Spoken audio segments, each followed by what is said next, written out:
বাড়ির মধ্যে প্রবেশ করেছে রাম ঠাকুর, বাড়ির মধ্যে প্রবেশ করেছে দয়াল বাবা। যারা প্রবেশ সঙ্গে দান করে রানার রানার রানার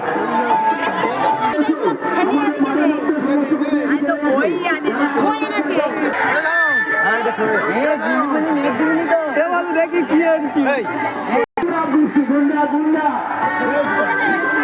মণিগোপাল মণিগোপাল